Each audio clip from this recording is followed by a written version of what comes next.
2,500 years ago, Cyrus the Great, a leader of wisdom, virtue, and enduring influence, created the Persian Empire, conquered Babylon, freed the Jews from captivity, established mankind's first human rights charter, ruled over those he conquered with respect and benevolence, and changed the course of world history.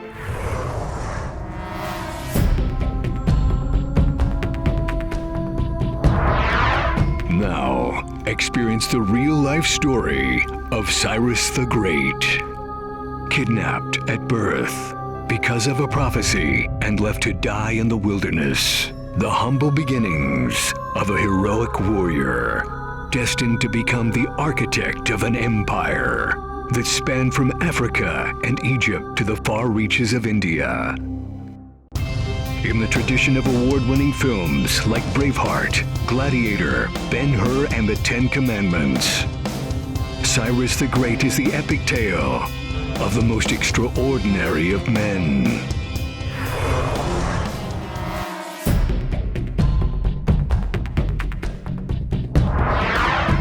Born into royalty, the son of Cambisi, the first king of Persia, and Mandana, the princess of Media.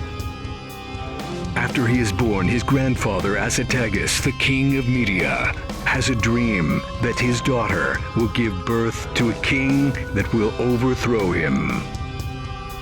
He orders his most trusted general, Harpagus, to take the baby and kill it. Harpagus agrees and takes the child into the wilderness to kill him.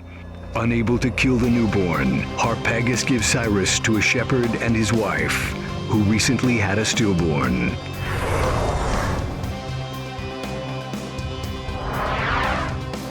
Cyrus grows up far from the politics of the royals. He learns to hunt, grow strong in the wilderness, shepherding herds. He also learns honesty, kindness, and compassion, along with morals they instilled in him. Cyrus meets a young girl, a commoner. Her name is Cassandra, and she is his first love.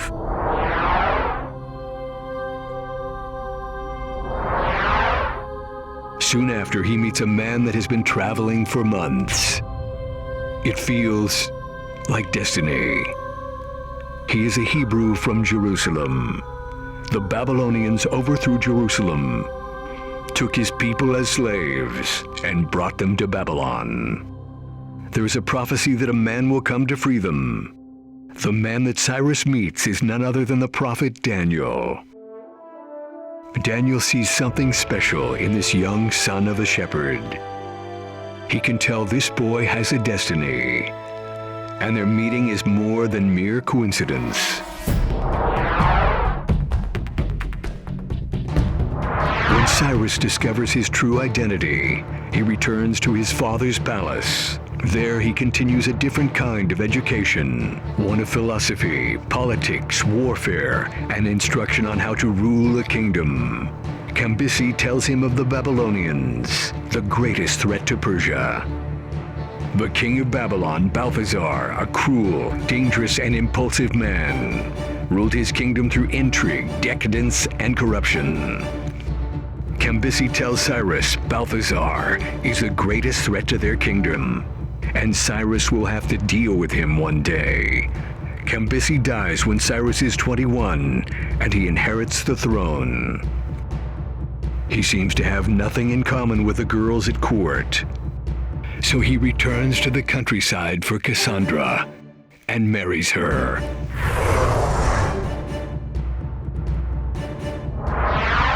When Asatagus discovers Cyrus is alive, he invites Harpagus to a feast, where he feeds him his own son in punishment.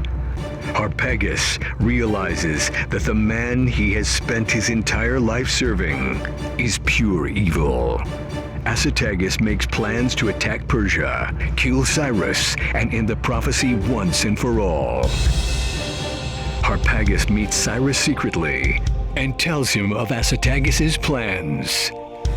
When Asatagus attacks, Cyrus is ready. He defeats his grandfather's army and gains control of Media. Asatagas expects Cyrus to slay him, but his grandson spares his life.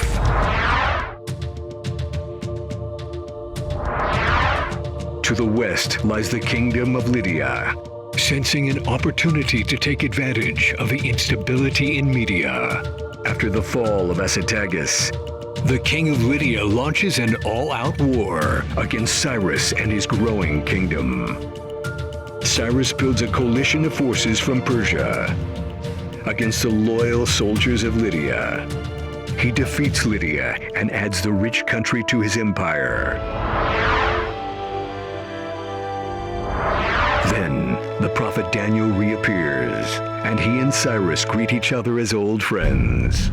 He tells him of the deplorable conditions of the Hebrews in Babylon.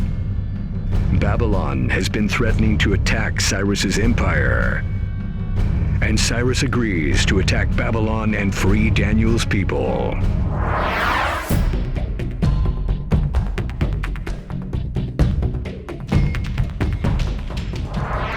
Confident in the defenses of his city, Balthazar throws a giant feast for 1,000 of his lords.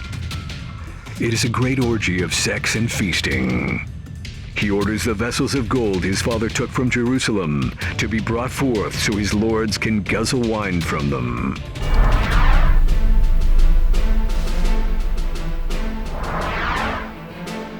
In a stroke of military genius, Cyrus diverts the Euphrates River into a canal.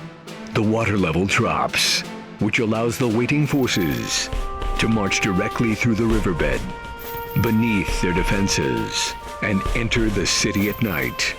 Under the cover of a sandstorm, Cyrus's forces take the city.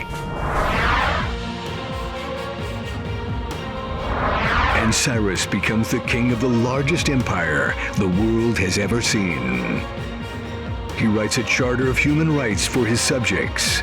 It is the first expression of human rights in history, and another would not be seen for 2,000 years.